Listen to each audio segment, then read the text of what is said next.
This is Learning from History, Part 13. This presentation, in two parts, covers the story of the missing years of Jesus and his twin brother Thomas, followed in the second part by Druid philosophy and practice, the world in which they found themselves and were educated. Take each part at a time and draw your own conclusions. I'll try and present you with as much information as I possibly can, which is the result of about 20 years research on the various subjects. Now, the primary sources and references for this material is from The Genius of the Few and The Path of Light by Christian and Barbara Joy O'Brien, together with The Shining Ones, which is their master copy, if you like, of all the key subjects. In addition, St. Paul in Britain by the Reverend R.W. Morgan, one of our great historians in the 1850s, 60s, and Lawrence Gardner's work on the Grail Enigma, and a book called God's Credentials by Philip Blair, which also has a major contribution which I'm going to come to. In addition, there is a yet to be published 28-page paper together with detailed references on church origins in Britain, and that's been prepared by best-selling author, an acknowledged specialist in Christian history, Lawrence Gardner. And Lawrence sadly died 5 years ago, but this work can be inspected on the Golden Age Project website. Also, another very important book, which is by Percy E. Corbett, called Why Britain? That will be possible as a free download on the Golden Age Project website. And another book I found useful is a book called Roderick Dunkley, and it's called Beyond the Gospels, an investigation into the information on the life of Christ to be found outside the Gospels. So the first section is Jesus and his twin brother Thomas. The name of Jesus is not so much written as ploughed into the history of the world. Ralph Waldo Emerson, 1803 to 1882. He was seen as a champion of individualism and prescient critic of the countervailing pressures of society. The second reference here is by Sir James George Fraser, who lived between 1854 and 1941. And he says this: "The doubts which have been cast on the historical reality of Jesus are, in my judgment, unworthy of serious attention." And he was the author of The Golden Bough and The Life of Jesus, which in fact upset the Catholic Church. He went into great detail on Jesus' life and connected it to the key parts of what were going on with Herod the Great and then Herod Antipas. And I'm going to show you here that there was a very important British link for Jesus and Thomas, and a very important role which they had with Augustus Caesar in Rome. So their story, Jesus and Thomas, was much more widely based than we've been led to believe, and we find Jesus and Thomas working together and dealing with the basic religion, and I'm going to suggest that what they were doing was restating Druidism in its purest and simple form. And that's very clear by the similarity of their writings, the Acts of Thomas, and very, very important here is the evidence, great deal of evidence that supports the fact that Thomas and Jesus were in regular contact right up to the time when Jesus died, and of course their trips and time spent in India, southern India, northern India, and also Kashmir. Now, the real clues here that there's something much more than we've been taught by our Christian friends. And this is shown here in Christian O'Brien's work, his translation of the Askew and Bruce codices, which are primary source documents on the spoken words of Jesus to both men and women in his close circle after the crucifixion, recorded and witnessed by the disciple scribes Matthew, Philip and Thomas, as required for a legal document under Hebraic law. I've said here Christian O'Brien's scholarly secular approach, The Path of Light, as a treatise, reveals the Path of Light as a treatise on spiritual truths taught in the Druidic, mystery and brotherhood schools of the ancient world. It is from these records and similar straightforward teachings of Jesus and Thomas that we can link them to an advanced Druid education in Britain, where traditionally young people completed their education. This source document makes it clear that Jesus physically survived the crucifixion. Now, the Path of Light contains Christian O'Brien's revised translation and arrangement of the Bruce and Askew codices. The Bruce Codex was found at Metanu Erbu in Egypt, and the Askew Codex was found by a Dr. Askew, or ended up in his collection in London. They're also known as the Lost Books of the Saviour, or part of the Lost Books of the Saviour. And Muslims call the Lost Books of the Saviour the Injil, with the alternative spelling of Injil rather than Gil, which is the Arabic name for what the Muslims believe to be the original lost Gospel of Jesus, who they called Isa. The Injil is one of the 4 Islamic holy books which the Quran records as revealed by God, the others being the Zabur, possibly the Psalms, the Torah and the Quran. The Path of Light and the Acts of Thomas provide solid evidence of the important roles of both Jesus and Thomas in restating and teaching the Druid, which is the same as the Essene philosophy and practice, continued by the Syrian church in Edessa, Upper Mesopotamia, and adopted later by Islam, Sufi, Sunni and Shia. Additional research here on this subject by Paul Bedson. In the key quote, which is very important that we look at, because we're looking at a belief in the transmigration of the soul, second lives, which was believed by people in the ancient world. It was a very important part of the ancient world that we actually had somewhere to go after we left our bodies on this earth. And this is a key quote. And it says here, it is necessary that they should find the initiation which is in the books of Jude, and which I caused Enoch to write in the Garden of Eden when I spoke to him in the building of knowledge and the building of life. Jesus of Nazareth, Teachings of the Master, Bruce Codex, page 222. Christian O'Brien's translation of the Askew and Bruce Codices, 2nd century AD Egyptian Coptic copies of original documents, recorded the spoken words of Jesus of Nazareth, presented within the text of the Path of Light, provide authoritative and detailed support of the existence and journeys of the soul. It also provides the scriptural evidence that Jesus taught Surat, which is soul, Shabbat, word, yoga, union. Soul, word, union. And he should be recognized as a perfect living master.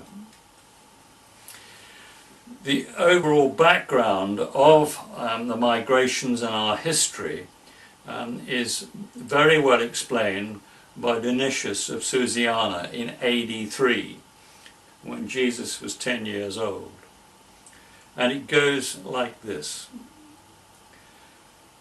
Upon the Tessurian Sea the people live who style themselves Phoenicians. These were the great first founders of the world, founders of cities and of mighty states, who showed a path through seas before unknown. In the first ages, when the sons of men knew not which way to turn them, they assigned to each his first department they bestowed, of land a portion, of sea a lot, and sent each wandering tribe far off to share a different soil and climate. Hence arose a great diversity, so plainly seen, mid nations widely severed. Dionysius of Susiana, AD 3. This is very important because this ties in with the Golden Age and the ancient city-states. And with the ancient city-states we had a perfect system of social organisation which delivered equal rights under the law to every citizen, which is the true meaning of democracy. Very, very important. There was no religion to interfere as such. It was certainly the Druid practice was more philosophical, with basic conditions for people to observe good lives. I'm going to come to some more detail on that later. The next quote I'm going to put in at this particular point, in case you all think I'm pushing the limits too far, and it's by Archdeacon William Paley, a Doctor of Divinity, who lived between 1743 and 1805. There is a principle which is the bar against all information, which is proof against all argument, and which cannot fail to keep a man in everlasting ignorance. This is the principle of contempt prior to examination. I've always rather liked that. Now we get on to the migrations of our ancestors, who all modern genetics tells us that all our ancestors stem from the Eastern Mediterranean, the Levant, and that's where the start of farming was. And we have people moving all over the world from the very early times. And I'm going to just introduce you to a man called Tros, who was an ancestor of Aeneas and Brutus, and Hector, the king of the Franks. And also Aeneas, of course, was the ancestors of Julius Caesar, and Brutus and Priadane and Ed the Great were all ancestors of the Britons. And the important thing is the closeness of Brutus and Aeneas were very closely related. And so when we have the founding of Rome and the story of Romulus and Remus, then Aeneas comes into that picture as an ancestor of Romulus and Remus. And Brutus, of course, arrived with his army here in Totnes, where I'm giving you this talk. And there's wonderful stories about finding the area between here and Cornwall very much deserted. And there was a reason for that, which was very difficult times, cometary debris, and I'm coming to that later. And all he found were several very large giants. That's the folk's history.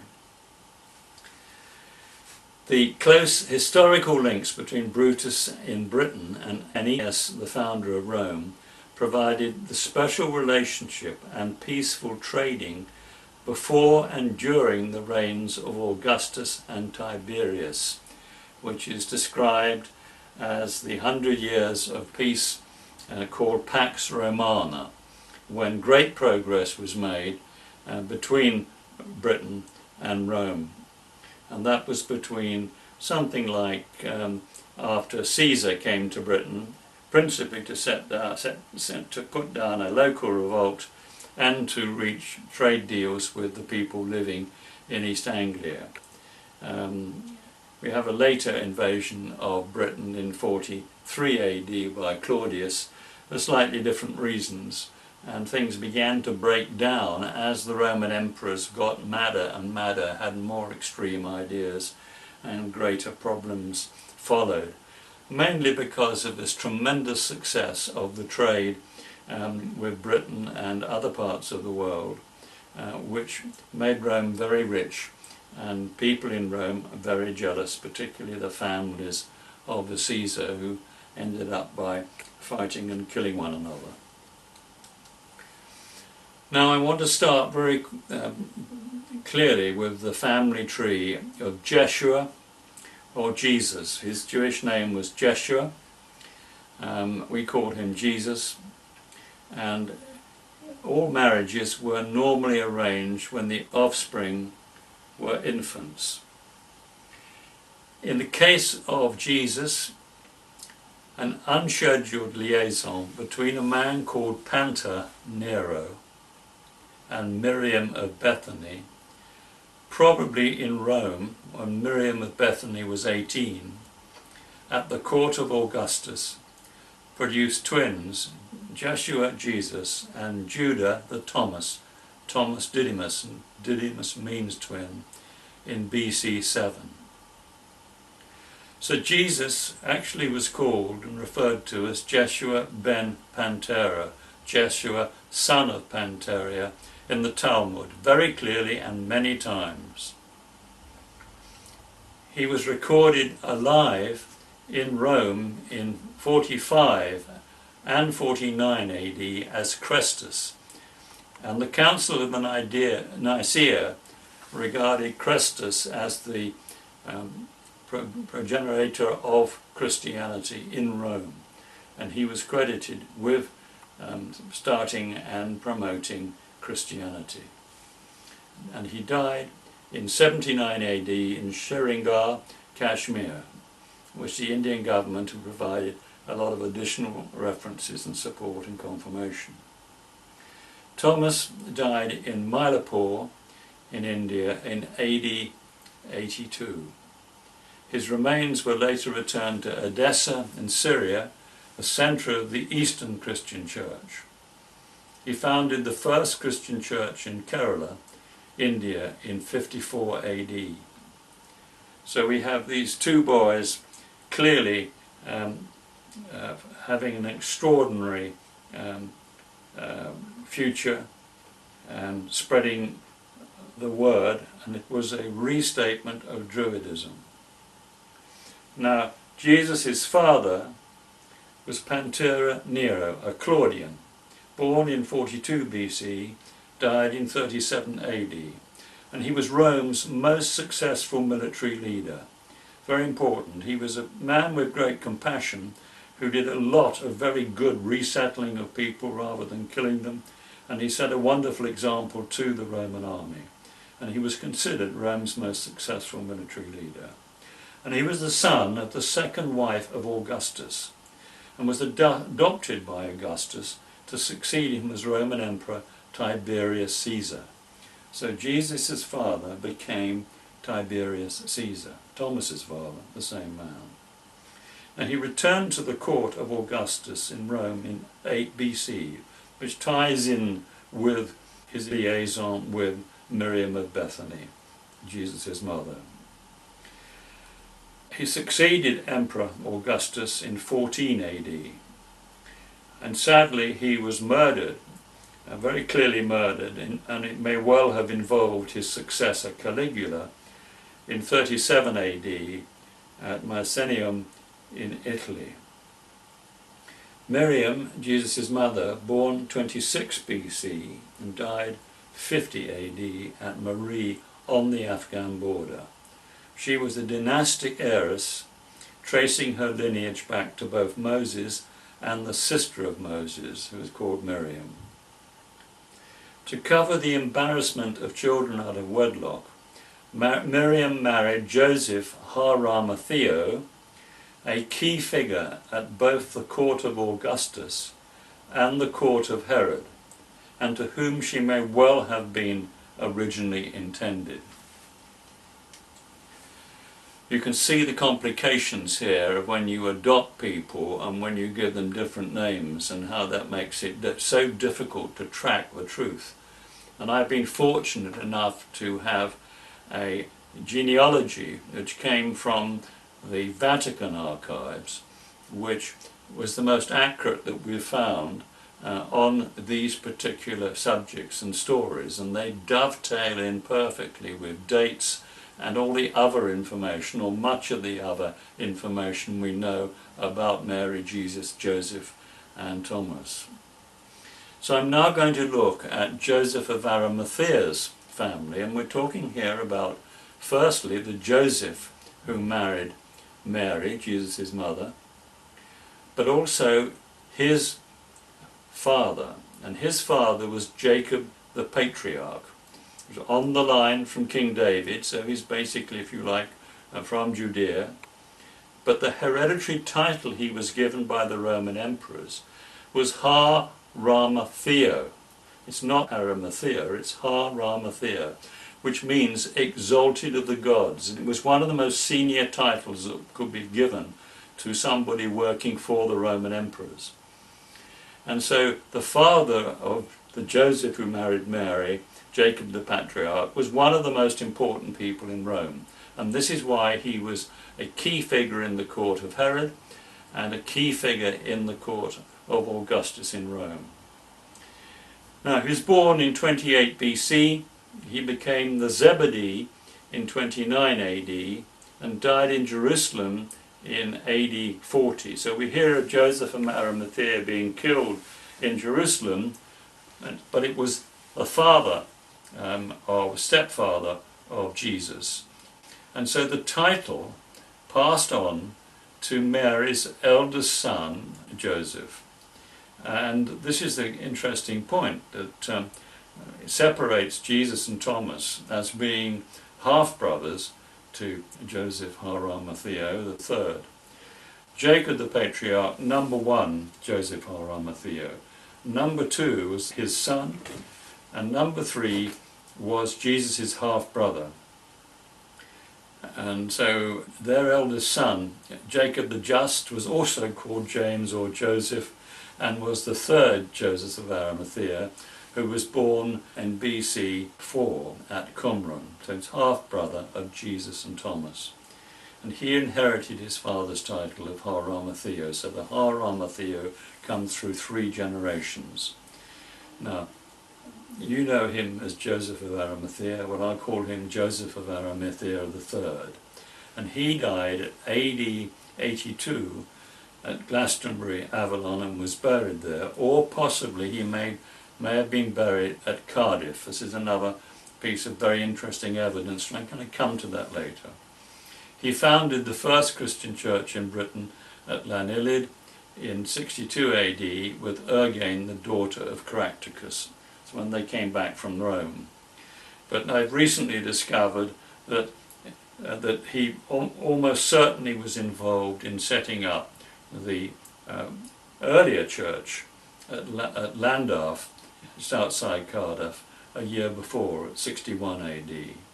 So we've got an incredible story here of Joseph of Arimathea being involved in Britain, and he was over here in Britain regularly because of the trade, the minerals, the coal, the iron, and in particular everything that was going on in South Wales.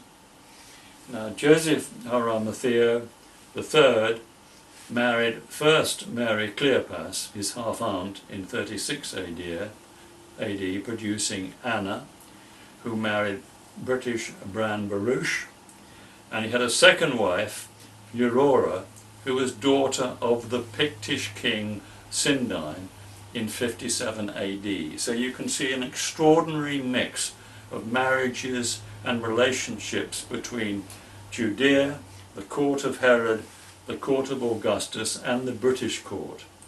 And Mary, the mother of Jesus, had an aunt who was married to a much earlier British king at about 100 BC, and I'm going to show that in a minute. Here at the top of this genealogical record we have Beli the Great, 100 BC, and Mary's great aunt married Beli the Great. And this is put together by R.W. Morgan, but it needs modifying with what we now know, because we have a story here of Cassibellaunus, who was head of the Catula Vornae, based at Wheathampstead, and his role was taken over by Tenvantius. It's spelt several ways. They didn't have our rigid Oxford way of spelling things and writing things, so I can use variations which sound like the original name. And on this family tree we have a man called Cymbeline. We also have Arivagus, Guderius, Caradoc, Pomponia Graeciana, and Caradoc's children here, 5 children on this particular genealogy. And I'm going to come to this family a bit later on and give you more detail, but we run right the way through to Constantine the Great, through King Cole of Colchester, Helen, and links to Lucius, who built the first church in London below St Paul's at Ludgate, and there's a sign on the wall in that St Peter's Ludgate proclaiming his first Christian king to build a church in London. And then of course there was a royal decree eventually at Winchester. Winchester had been the capital of Britain going back to Malutius in 500 BC. Now the key message here to confirm my belief that Jesus and Thomas were restating Druidism is from their education. Now we know they would have been educated in the home of their stepfather Joseph and by my mother Mary. From the dates of the following children, 5 or 6 children, we find that most of those children were born at Qumran in about 4 BC, 6 BC, 8 BC. So Qumran was very much a place where the family went to live. Also Alexandria, when they were very young, the court of Herod, the court of Augustus, the British court, and the Druid academies. So they had a very comprehensive education. Now the key place that they would have gone to after Qumran would have been Alexandria on the Nile Delta. And we know that from the records that their tutor was Philo, who was a very distinguished teacher in Alexandria. And of course Alexandria at that point of time was one of the great centres of learning. Everything had been gathered there in the Seraphim library by the Ptolemies, who were the generals under Alexander the Great, and they'd reached amazing heights of sophistication in science, mechanics, history, you name it. And it was the great philosophers of Alexandria who knew that there was a golden age, that was a period of time when man had made great progress, and this goes back to the great city-states, and the destruction of the city-states came about in 2345, the final destruction, but I'll come to that later. But on this lovely slide we have a picture of the Pharos lighthouse, which worked wonderfully for hundreds of years. We have the old harbour and the new harbour, and a nice view across the harbour. Qumran by the Dead Sea and the caves on the right, where the Dead Sea Scrolls were found, and Qumran is there, the second town from the top below Jericho, on the banks of the Dead Sea, and about 7 miles from Jerusalem. Very important centre for the Essene. There was an Essene quarter in Jerusalem, and the Essenes were, if you like, the intellectuals who had their own much older version of events, if you like, in terms of history, than the Judeans, who had their books written for them by Ezra while they were in exile in Babylon about 500 BC. And that always gave a conflict between the Judeans and their books, the Torah, and the old religion or the old system of doing things, which was Druidism. Well, Pythagoras was a Druid, as I say, Philo was a Druid, and so these boys were getting a Druid education, much deeper, much wider, much more spiritual than the education they would have got as Jews. next important stop for them, the house of Herod, obviously, with Mary and Joseph of Arimathea being at the court of Herod, usually on business, but there were very close family relationships. Herod had a palace in Rome. Herod was the vassal king, if you like, of Augustus, Herod the Great, and then his son took over, Herod Agrippa. And it was that particular phase that was written about by James Fraser.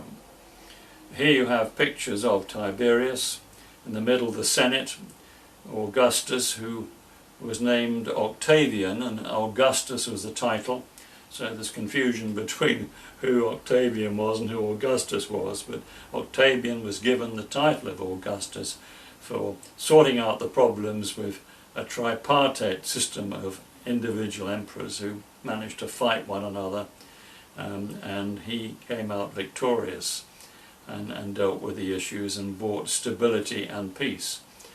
And the greatest general of the times was in fact Tiberius. And that's a map of the Roman Empire, a very significant map of the Roman Empire, which goes literally on here to Scotland, right the way down into Egypt and Syria and to onto Persia.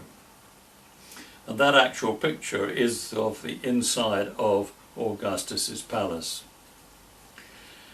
Now this is interesting because this comes into several books who've raised this issue of Jesus being called Jeshua ben Pantera, son of a man called Pantera, in the Talmud. And this is a memorial to Tiberius Julius Abdus Pantera, a soldier who had claimed to be the Pantaria named by Talmud. And it is a memorial to a great general and all his achievements. And the area where this statue had been, a memorial had been placed, was a place where he had been particularly helpful to the various tribes that he reallocated land to in that area. In Britain we had an interesting story because we find that Britain in 9 AD, which was when Jesus and Thomas went to Augustus's court in Colchester, in fact, which was the capital of the Trinovantes, which is down there on the right in Essex, and then first gone to Wheathampstead, which is the Caccialavone, and Jesus had been given control of the army, of the Caccialavone army, in AD 9, when he took the army and had peaceful reconciliation with the Trinovantes and combined the two tribes peacefully, and that was first step in his bringing together the whole of Britain. On the same map you'll see very clearly, the left-hand map, you'll see Caccialavone and Trinovantes, and Thomas, whose name was Epikatos, he took over the Atrebate kingdom and extended it to the Regnai kingdom, and that took in Winchester and Wallingford at the north, Winchester at the south. And one of the most interesting clues we have of the mentions of Thomas and Alfred the Great, and the mentions of Alfred in the Anglo-Saxon chronicles. So they were all coin-using tribes, gold coins, in late Iron Age Britain. Now Tenvantius Tascavanus, king of the Caccialavoni, was a long-standing friend of Rome, who exploited the very important peaceful trading and advantages with Augustus. Tenvantius has sent his two sons to be educated at the court of Augustus. However, they had been killed fighting for the Romans under the man who would become Emperor Tiberius Caesar. Tiberius Caesar being Jesus' father. Augustus and Tiberius decided that Jesus and Thomas should be adopted by Tenvantius to secure the Roman-friendly succession in the most productive and authoritative part of Britain. And the boys arrived in Britain, probably Wheathampstead, near St Albans, for their Druid education around 5 AD at the court of Tenvantius, when they were 12, adopted by Tenvantius, who had lost his sons fighting for the Romans. In Rome, Jesus was said to have been the favourite of Augustus, and clearly both boys had excelled in their studies and accumulation of knowledge. Jesus' first test came at the age of 16 when he led the Catch of Honour army against the neighbouring troublesome Travantes, based at Colchester. Augustus had insisted that the boys took Roman weapons with them to Britain, which may have acted as a deterrent. However, Jesus was not only to bring about a peaceful settlement, but was able to merge the two tribes into a much stronger unit. Jesus and Thomas, through their mother and father, were on the line of David and the Caesars, linking back to Aeneas and Brutus. This was an added reason for the Druid Council to appoint Jesus as the first Pendragon, which means King of Kings, of the Britannic Isle, when his adopted father, King Tenvantius, already an old man, died in 10 AD, and Jesus became king at the age of 17. Here we have a picture of Colchester as it's been visualised, linked to the River Colne, to the sea. 100-ton ships have regularly been coming up the Colne ever since Roman times. I've watched them, I've been down to the docks. It's part of where my family moved to when they left as Huguenots in the 1600s. And this is as it was. Right in the heart, if you like, of the very productive arable land, and grain and hides and many other things were exported to Rome, and many imports, of course, came in from Rome. Colchester became the capital of the merged Castrovone and Travanti tribes. The Roman name for Colchester then was Camulodonium, which is a straight Romanization of the original Celtic place name Camulodon, which means fortress of Camulos. Camulus was the Celtic war god, the meaning of whose name is powerful, and was also associated by the Romans with their own god of war, Mars. You have this extraordinary link here too, and many people have raised this possibility that you only have to change the D to a T, and you have Camelot.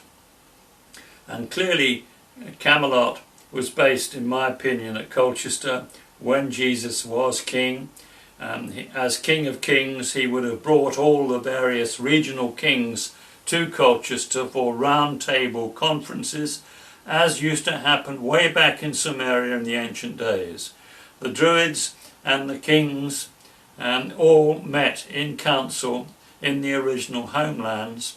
You even find those people who populated the Pacific came back to Nan Madal for annual meetings of Druids and kings to sort out the problems of administering their particular city-states, islands, whatever.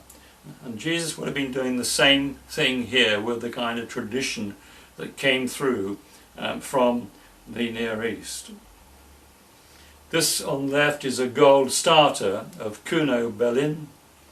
It means Hound of Bel.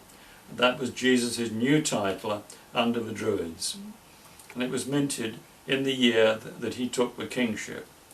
This superb example of the late Celtic moneyer's art is inscribed on the obverse with the name CVNO, which means Berlin, beneath an image of a prancing horse, perhaps a symbol of freedom, and on the reverse the word CAMV, which is short for the town.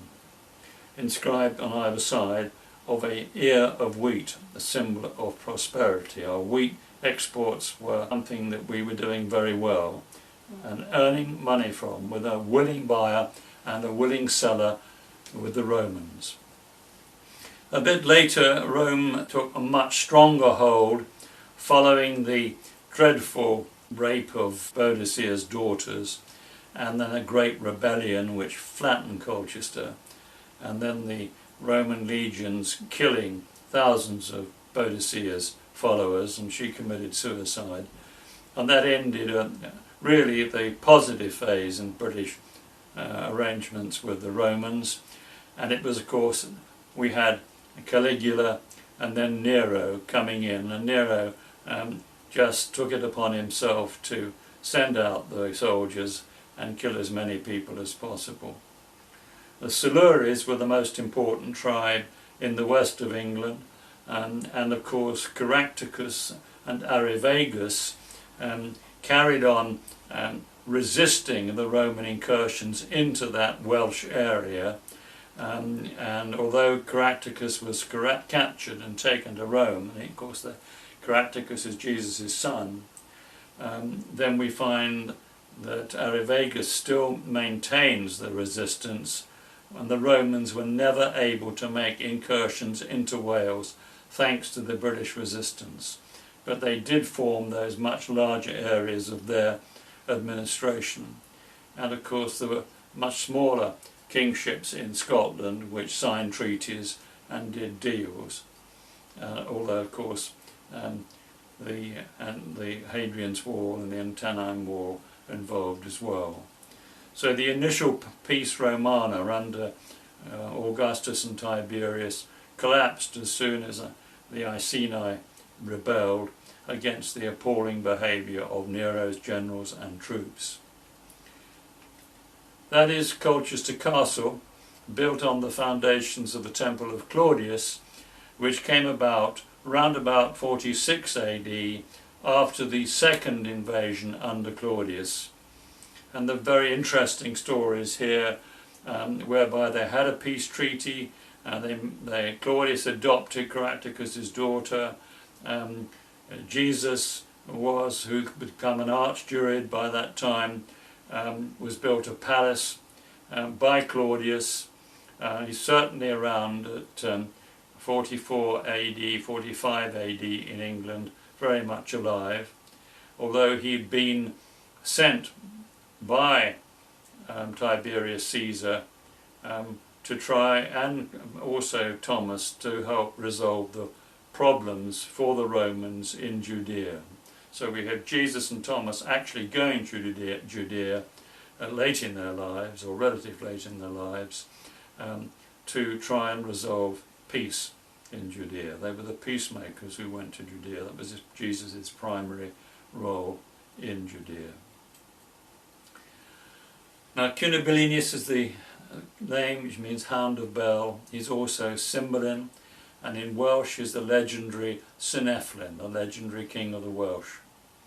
The legendary adopted son of a legendary stepfather proceeded to gain the respect of all parts of the British Isles, greatly increasing trade, prosperity and peace for all citizens.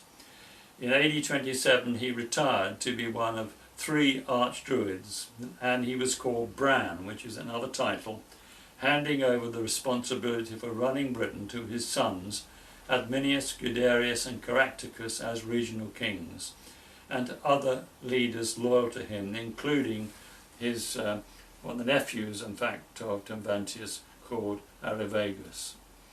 Thomas was called Epicatus and initially made king of the Atrebates, and I've explained where that was, somewhere near Wallingford. He carried out many roles in Britain as an architect and administrator from Wallingford and Winchester to Shetland, where he is the patron saint. Around 28, Emperor Tiberius suggested that Jesus and Thomas return to Judea to try and bring peace to that deeply troubled area. So you have from this time Jesus going to Judea and certainly coming back and being in Judea, back in England in AD 43, and also going to Rome with Caractacus when Caractacus and his family went into exile following his capture by the Romans.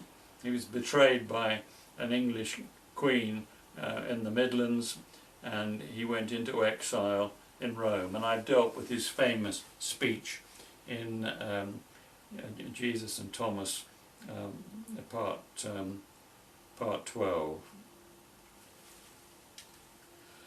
Now the Acts of Thomas are the records of Thomas's teachings and Thomas's history.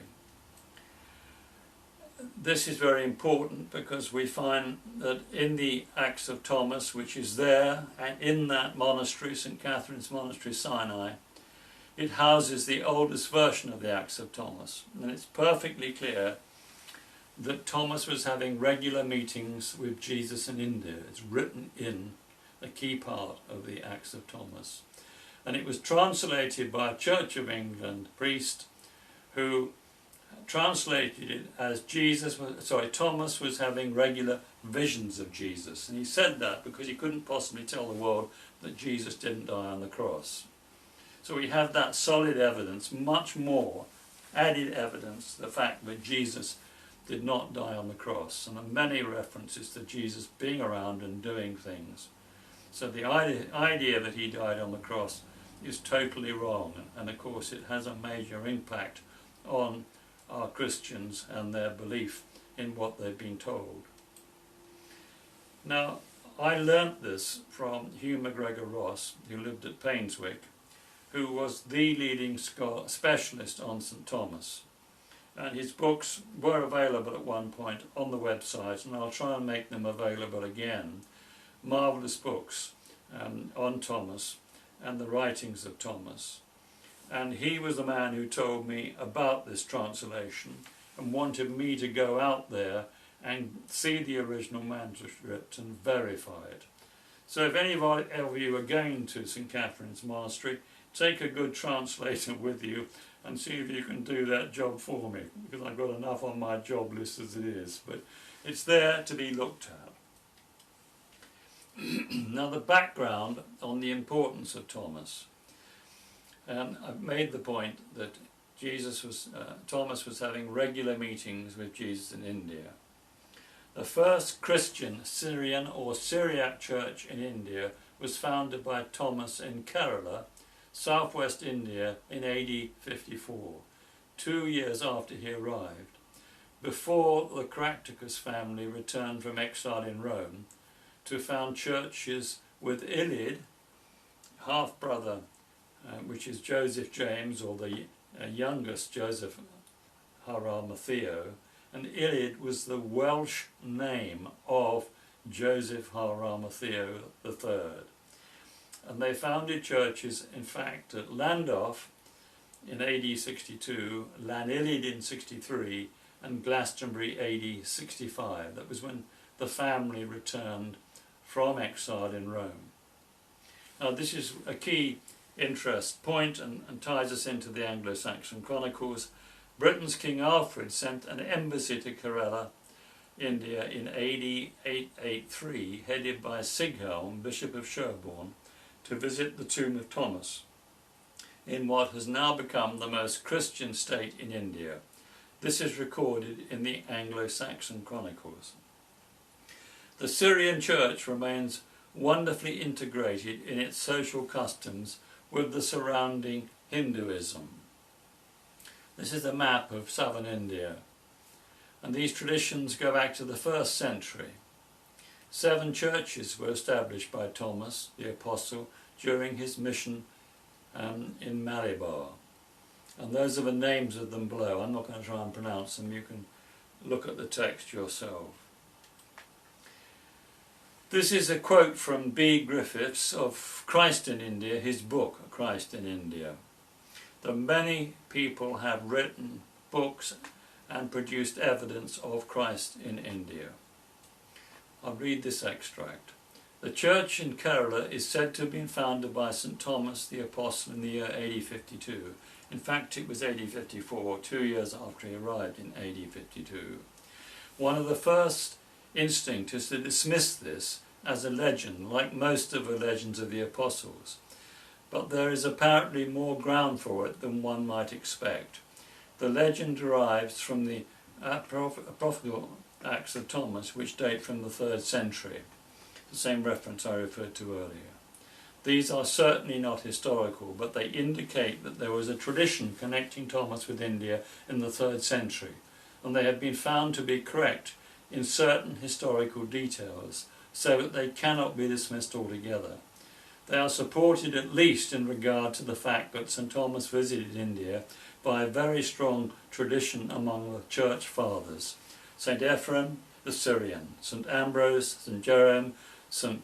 Gregory of Nazianzus, and St. Gregory of Tours all mention the apostolate of Thomas in India as something to be compared to that of St. Peter in Rome, St. Andrew in Epirus, and St. John in Ephesus. In the book The Jesus Sutras, which is Rediscovering the Lost Religion of Taoist Christianity by Martin Palmer, the rediscovery by Martin Palmer of one of the earliest Taoist Christian monasteries, including an 8th century pagoda in China, Darquen Pagoda and Terrace, evidence of the earliest Thomasin missions reaching China. Quite recently we even had a Japanese story of Jesus being buried in Japan. It seems pretty obvious both Jesus and Thomas would have gone as far east as they could. So all these stories are cropping up and worthy of a great deal of further investigation. Now, as far as the founding of the British National Church goes, it's very important we look at the evidence there, and I provided a great deal of evidence in Learning from History Part 12 of all the conferences held, 4 major conferences held by the Roman Catholic Church, all agreeing that Christianity started in Britain around about AD 34, and I mentioned the 2 great historians for the Catholic Church, Polydore Virgulo, who wrote a history of Britain for Henry VII, and Cesare Baronius, who almost became Pope, who was the Vatican librarian round about 1600. And they all confirmed that Christianity started in Britain round about AD 36. Very important. And the Anglican bishop, James Asher, was a very famous British church historian. And he wrote, in the 17th century, the British National Church was founded in AD 36, 160 years before the heathen Rome confessed to Christianity.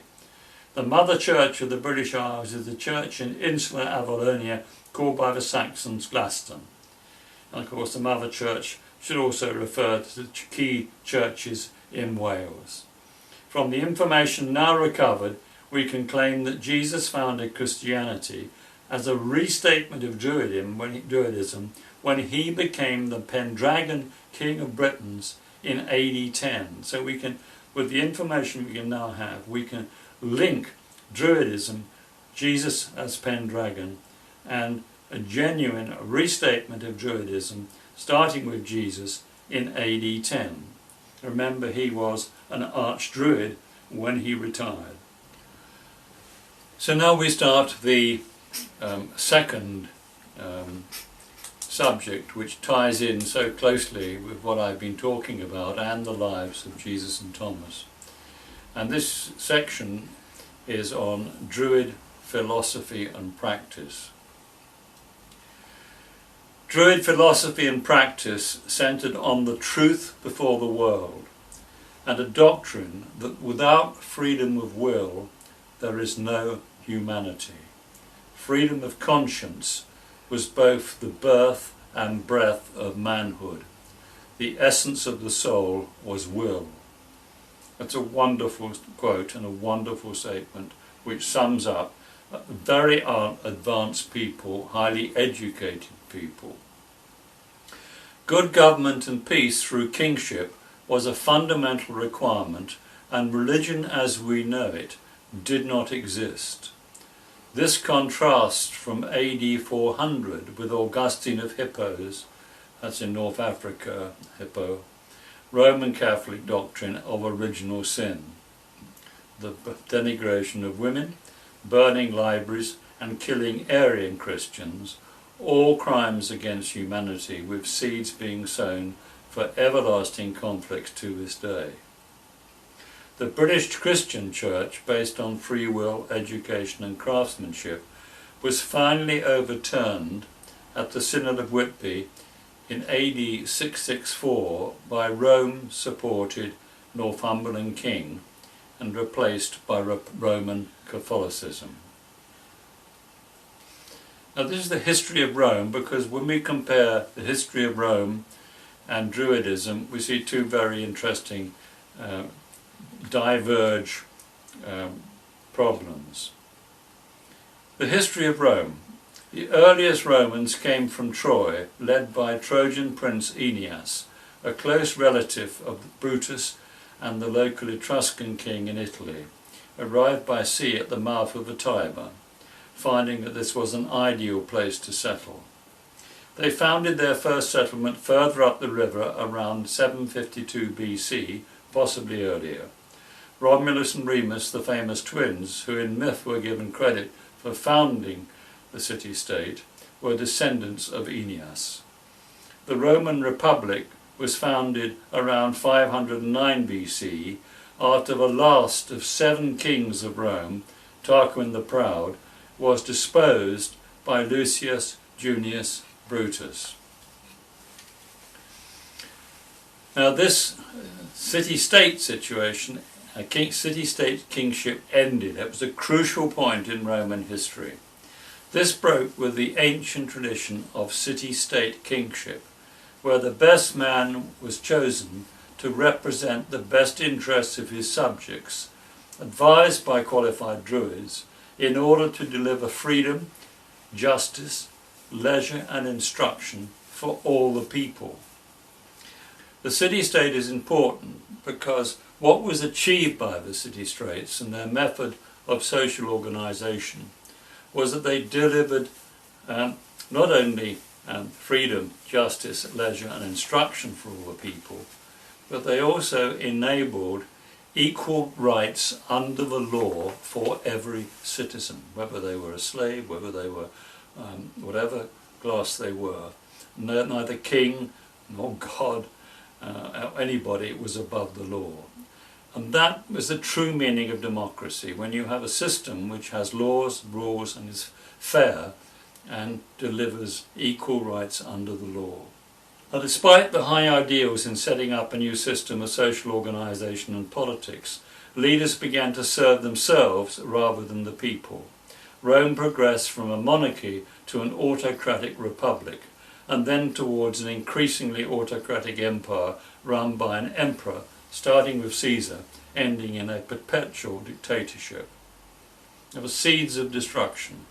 The amassing of disproportionate wealth by a few men was a major factor in this transition, and in reality this amounted to organised crime on a grand scale, with no respect for the law or the people.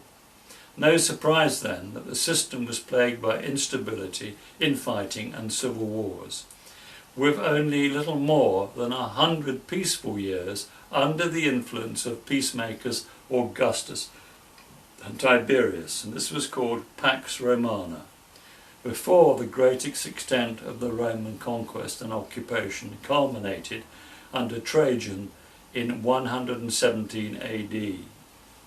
This was the golden period for Rome and for civilization. There were other good emperors in Hadrian and Marcus Aurelius. When he was followed by Commodus in 180 AD, Rome went into terminal decline, crippled by debt, bankruptcy and chaos. So the decline and decay. Rome had grown out of greatness of individual character. It became a community in which individual character counted for nothing compared with an abstraction which proved, in the hour of testing, capable of nothing. By sacrificing the individual to the state, the rulers of the Roman world determined the real virtues which sustained it. They turned active and self-respecting citizens into inert and selfish ones.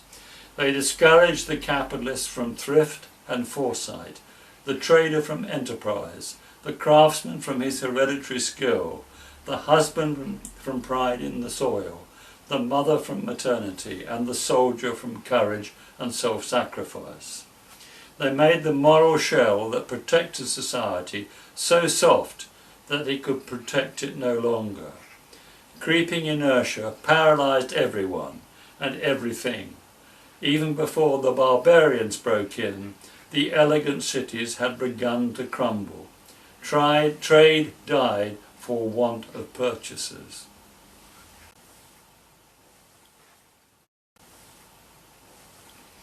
Now, Druidism's superb social organisation.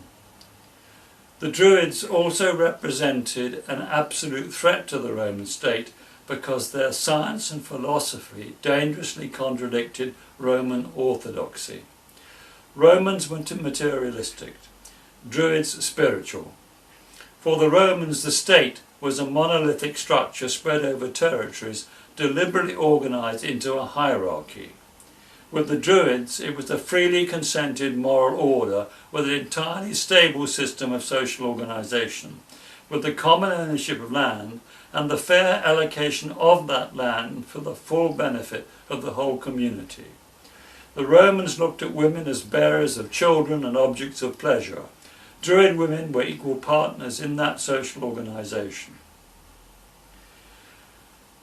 And this is the quote by Professor Jean Markel in his book La Femme Celte, 1972. The talent of the Romans in ridding themselves of the Gaelic and British elites is always considered astonishing, but this leaves out of account the fact that it was a matter of life and death to Roman society. So what have we learned in 2065 years? There was a further reason for Rome's decay. At its root lay a lack of faith and hope.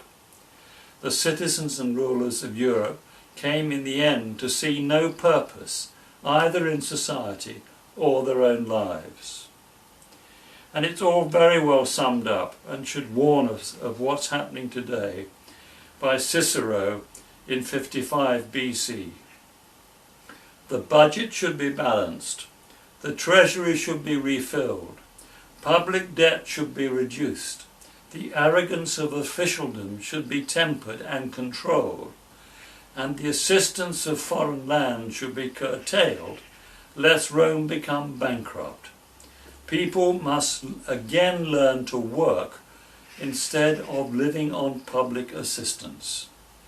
Wonderful parallel to the problems of today in Britain and most parts of the world.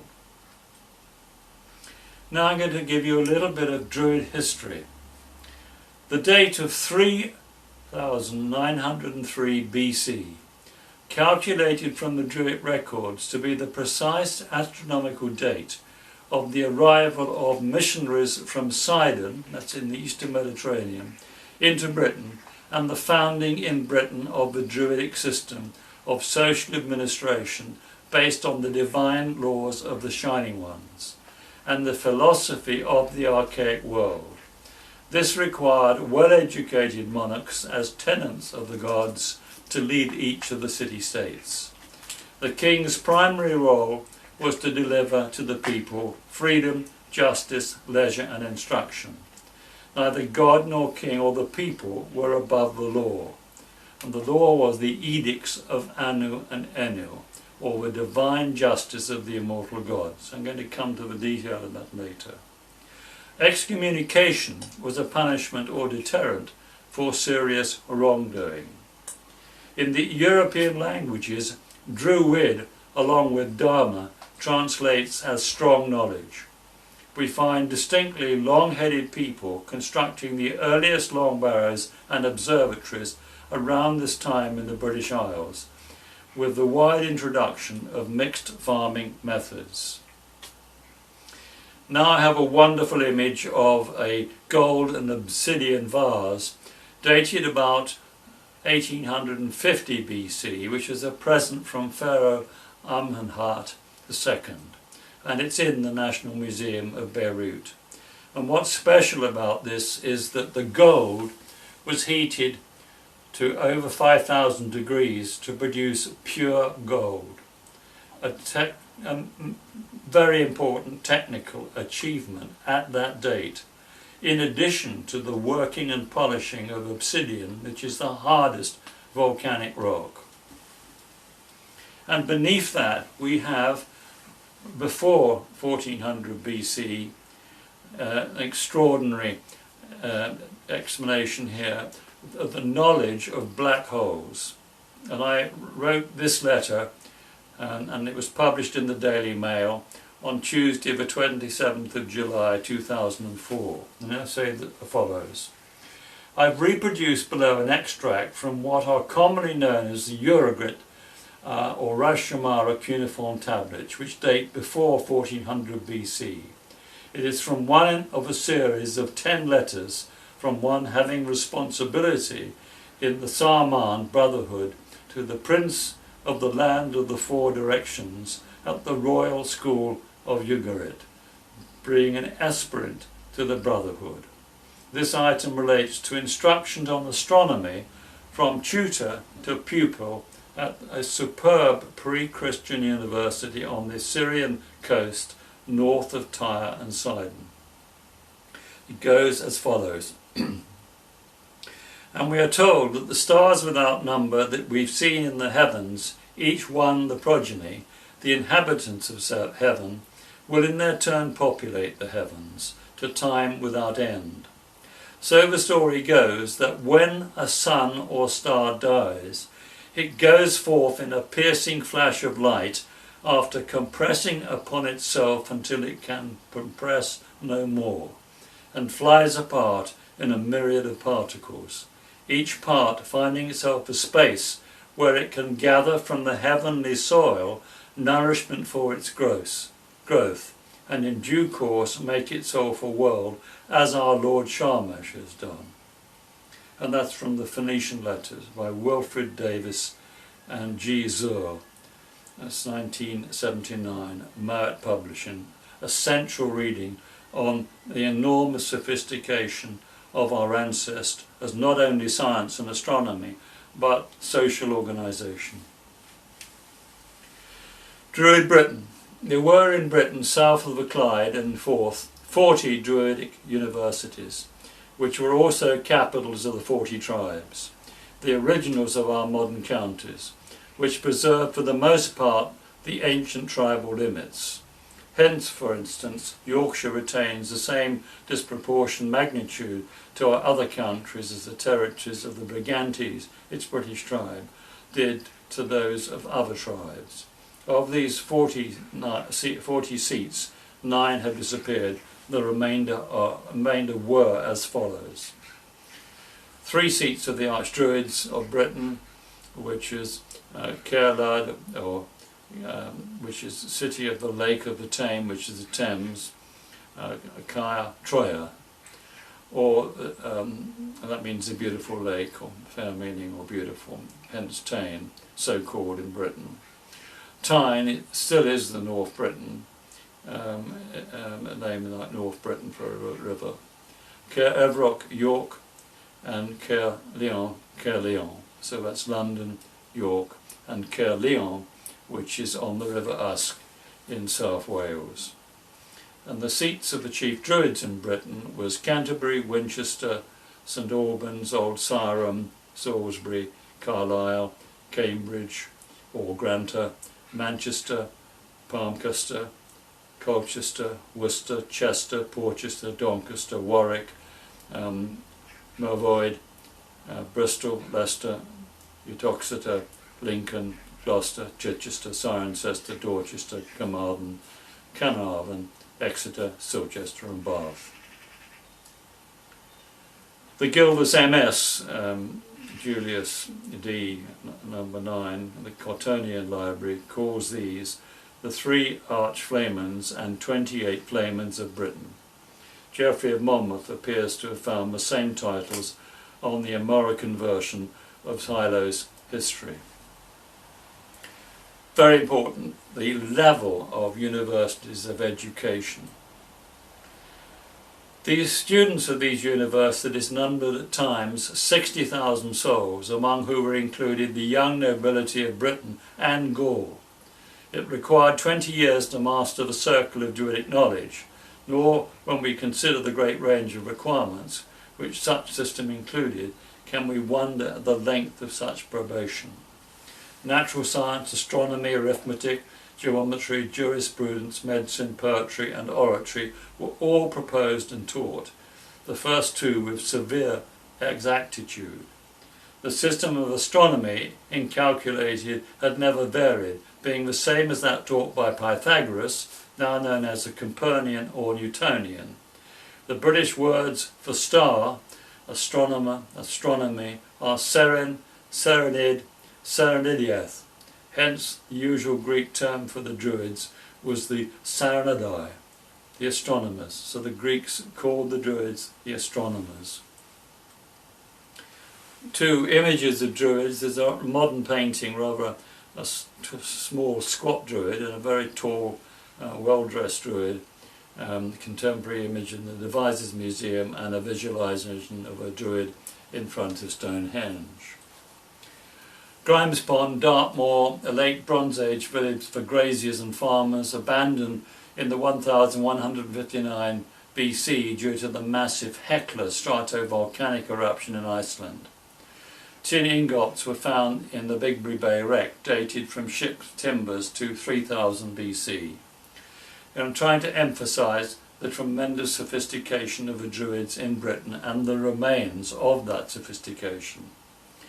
We find in this diagram, which is a map from The Growth of Civilization by W.J. Perry, one of the most important history books, we find gold-bearing granite outcrops, both Dartmoor and Bodmin Moor. Bodmin Moor was the site of a magnificent observational astronomy complex, now proven by computer analysis of the alignments, and marked out on the ground by 12 stone circles and over 90 ridgetop stone cairns dated to 2500 BC.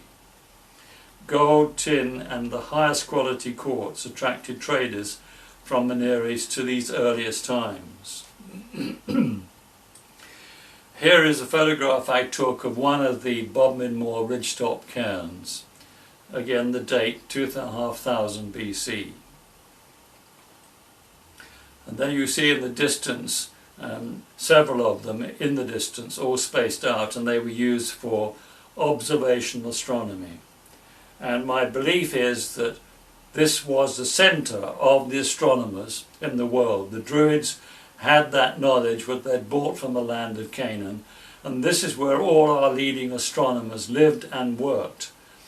And when they built the Great Pyramids over that period of 100 years on the Giza Plateau, it was the astronomers from Britain who were advising the Sumerians, who actually built the Egyptian pyramids, the need to build them because we were going to have a very serious cometary debris problem, which in fact happened in 2345, some 300 years after most of those pyramids were built. So it was a direct link between astronomers in Britain and the building of the Great Pyramids, and I go into that in the other learning from history presentations.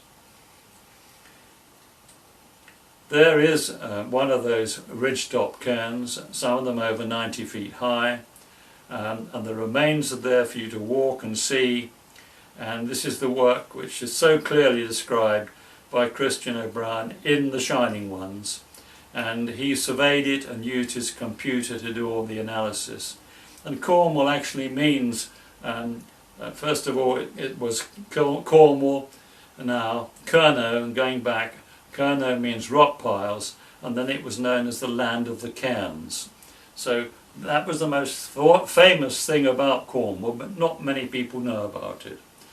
And you can see a lot of places where the stone has been removed to build walls, but you can find the retaining rings which retained those great mounds.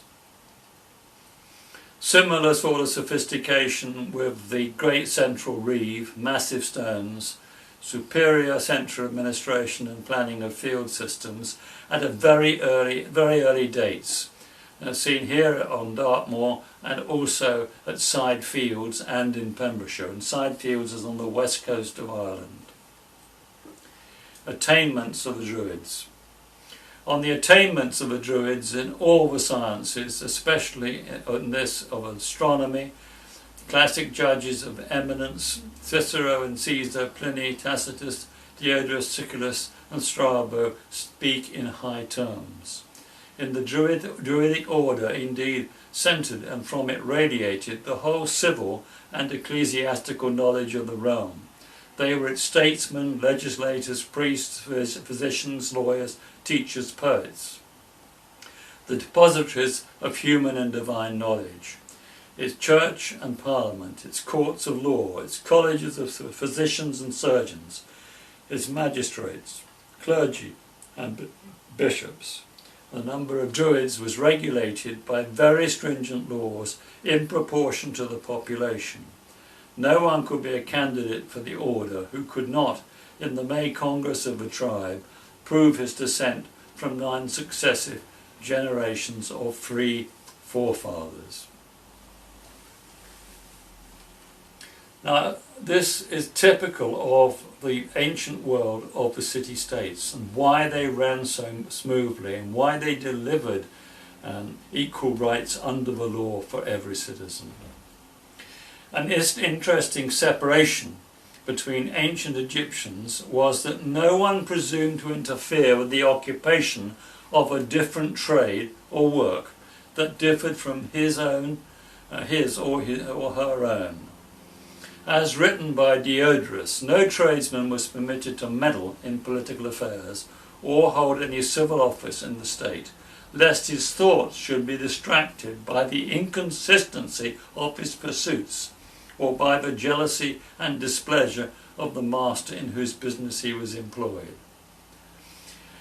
The ancient Egyptians feared that if no such law existed, in consequence of necessity or desire, the individual or individuals would become conspicuous in public station, and those, by vanity and self-sufficiency, would interfere in matters out of their sphere.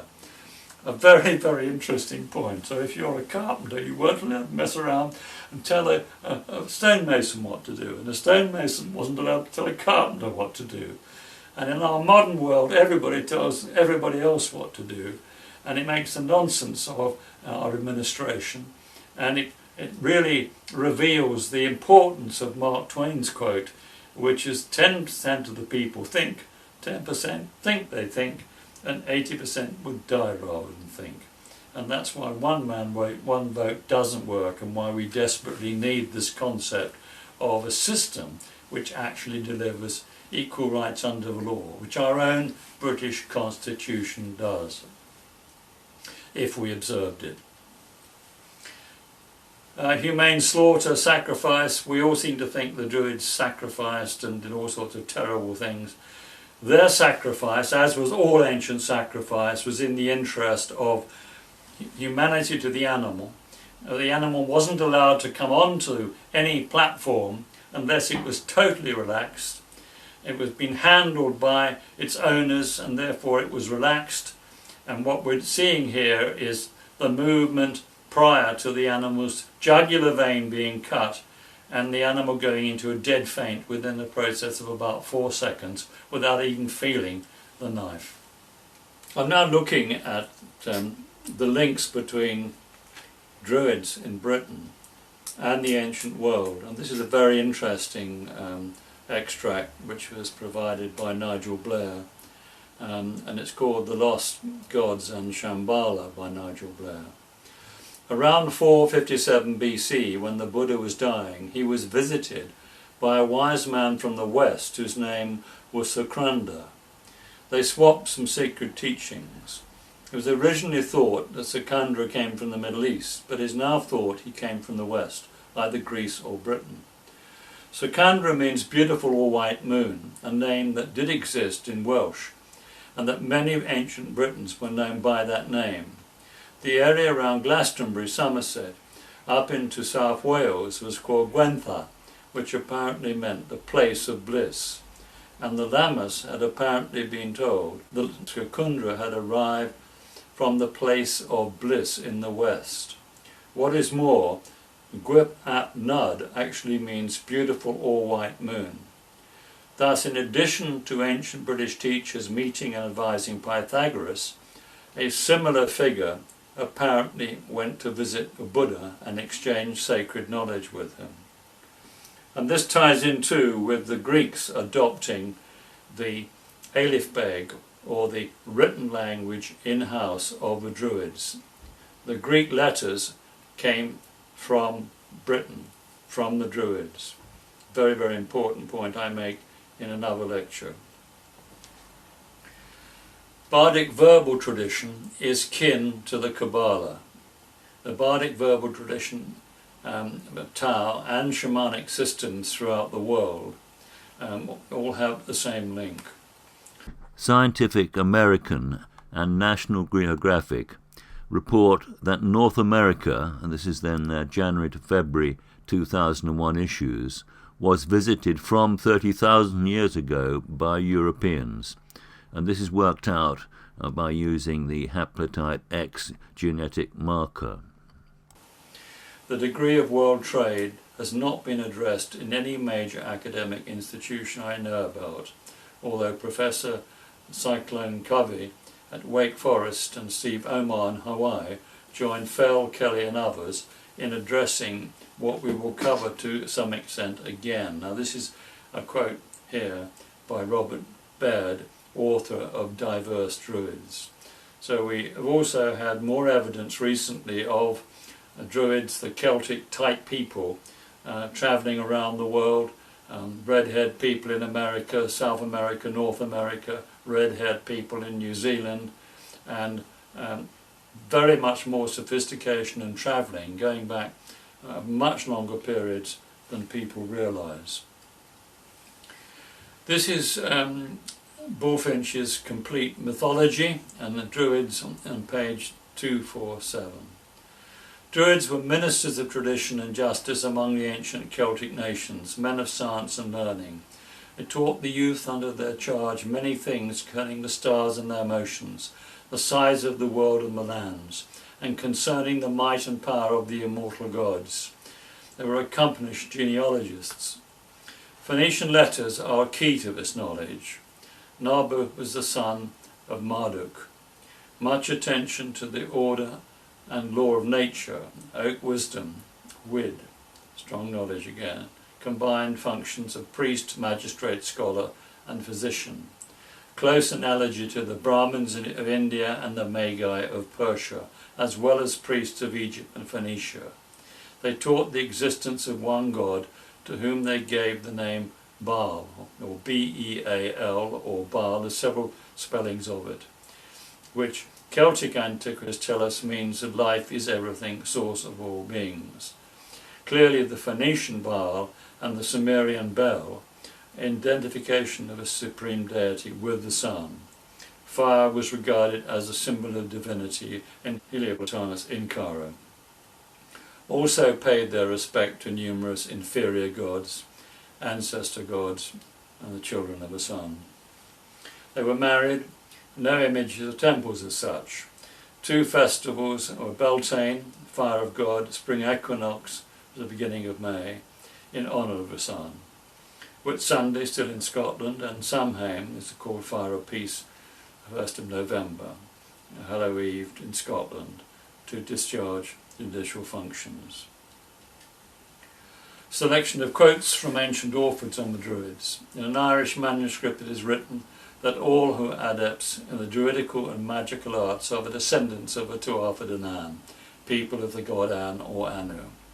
In Southern Ireland there's still a saying, wise as the Tuatha De Danann.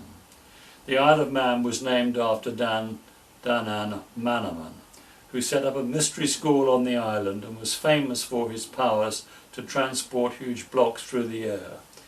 His ship had no sails or oars, but went wherever he wanted it to go. That the remains of that mystery school is on the southern tip of the Isle of Man. The serpent was subsequently the totem of the house of David. They precede the house of the Persian Magi, Egyptian and Canaanite priests, as well as the Levitical, Brahmin and the Essene traditions. Annual councils of kings and the Druid advisors to kings took place over the millennia in the original homelands. Good government and peace was a fundamental requirement. Religion as we know it did not exist. And this is from O'Brien's book, The Shining Ones, and it's a Tuatha De Danann, the people of the god An, or the descendants of the god An, and Druid tradition. a little poem here by Ockegh Van Flynn. They had no vessels. No one really knows whether it was over the heavens or out of the heavens or out of the earth that they came. Were they demons of the devil? Were they men? At some time in the 3rd millennium BC there arrived in Ireland a group of sages who in time were to form the pantheon of the indigenous Old Irish and the early Celtic invaders. In the later Gaelic tongue they were described as Di Antais Dana Acus and Antais, which means, that's made to be translated as, the men of science were gods and the laymen no gods. Their arrival came as a great surprise to the local people because they are said to have appeared suddenly at the top of Slieve an Lerin, the Iron Mountain in County Leitrim. This mountain was considered to be 3 days' march from the coast, and no one had seen the sages crossing the intervening ground or found boats from which they might have landed. It was decided by the elders that they must have burned their boats on the seashore and travelled inland under cover of a magical mist, the mist of Druid. That's chapter 17, The Shining Ones, Christian and Barbara Joy O'Brien. Julius Caesar on the Druids. Julius Caesar states, as a class, the Druids take no active part in war. In their schools they are said to learn by heart an extraordinary number of lines, and in consequence sometimes to remain under instruction for as many as 20 years, although for most other purposes, in both their public and their private accounts, they have adopted the Greek alphabet. What Caesar didn't know was that the Greeks adopted the Druid alphabet, and this is made very clear by Martin Bernal in his book called Black Athena. And there are lots of lessons for this because the Aleph Beg, as it was called, the alphabet, was used strictly in-house, and it took a long time for it to get from the Druids as the high culture into the culture of the Greeks and earlier the Assyrians. The main object of all education is, in their opinion, to imbue their scholars with a firm belief in the indestructibility of the human soul, which, according to their belief, merely passes at death from one tenement to another. For by such a doctrine alone, they say, which robs death of all its terrors, can the highest form of human courage be developed. Interesting point. You work that one out for yourself. Subsidiary to the teaching of this main principle, they hold various lectures and discussions on astronomy, on the extent of the geographical distribution of the globe, of the different branches of natural philosophy, and the many problems connected with religion. And here is a very clear statement by Robert Baird that they were originators of all religion. There are many secrets and intrigues of old that have simply donned an overcoat of propriety. We will demonstrate the Druids and their red-headed league of megalith builders, or the Tuatha De Danann, are the likely originators of all religion. Now, this is what I'm doing towards the end of this document, and you'll see I'm taking the originators of all religion to the Garden of Eden site at Carsag and the Shining Ones. This source of the teaching of Jesus and the Brotherhood could be re-energized just as Jesus tried to do before others put words in his mouth after he died. The mummies found near the present-day Great Wall of China and those of the Aleutian Islands are just some of the giants we will show were part of this brotherhood of Isis or Jesus. They were on Malta before they built the Pyramid of Giza, and here we find archaeology shows 2,800 years with no weapons. And here is the Reverend R.W. Morgan on the Druids from his brilliant book, St. Paul in Britain. Their motto was the truth against the world. Glastonbury was a leading Druid college and centre before the birth of Christ. Druidism never opposed Christians. Christianity was a new thing in Asia, but there was never a time when the Druids of Britain held not its doctrines. There was a remarkable similarity of the dress of the archdruid and the Jewish high priest, demonstrating a common origin. Druidism presented a high culture and a priesthood of peace. In parallel, Buddhism was a Druidic religion. By controlling the vast mineral wealth and other resources of Britain for the people of Britain, the Druids presented a serious rival to Greece and Rome. That's Reverend R.W. Morgan, in about 1860, and his book, St. Paul in Britain, obtains so many clues which I've used in my work, and it's very much something that people all should read. And here, a little bit more on Druid history, and this is William Brake. And this is William Brake in Jerusalem, his book Jerusalem. Your ancestors derived their origin from Abraham, Heber, Shem and Noah, who were Druids, as the Druid temples, which are the patriarchal pillars and oak groves over the whole earth, witness to this day. You have a tradition that man anciently contained in his mighty limbs all things in heaven and earth. This you receive from the Druids.